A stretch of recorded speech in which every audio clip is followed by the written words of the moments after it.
Welcome to Dark Celtic History.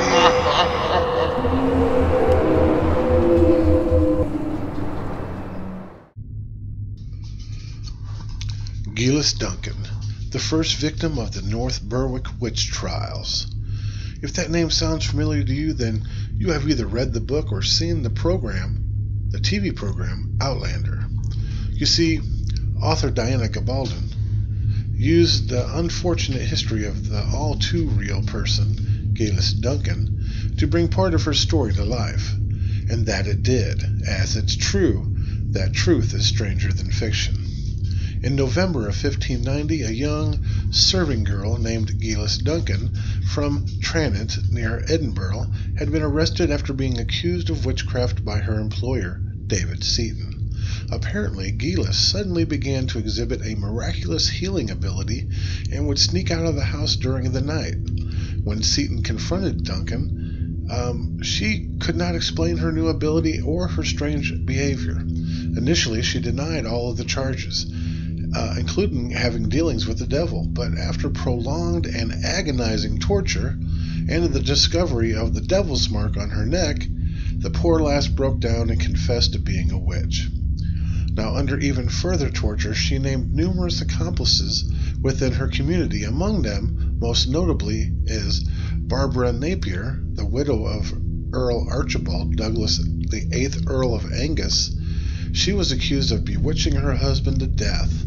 Now, Archibald was said to have died of a disease so strange that there was no remedy or cure for it.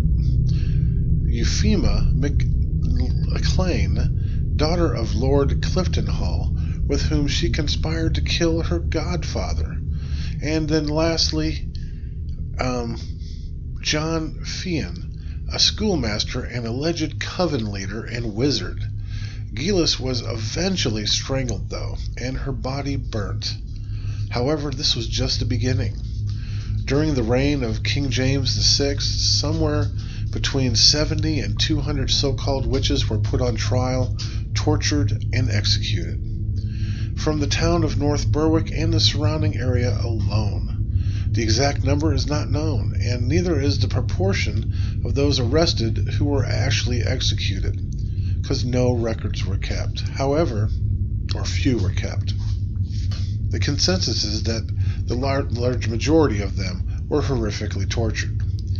The reason for this was that King James, while traveling to Denmark to collect his new bride Anne of Denmark in 1589, during the crossing, storms were so severe that he was forced to turn back. Now, James became convinced that this was the work of witches from North Berwick, intent on his ruin. There was talk at the time that one of them had sailed into the Firth of Forth on a sieve to summon the storm up, thus duly proving her guilt as not only a witch but also a would-be regicide, which is a king killer. And that is the sad story of Geillis Duncan.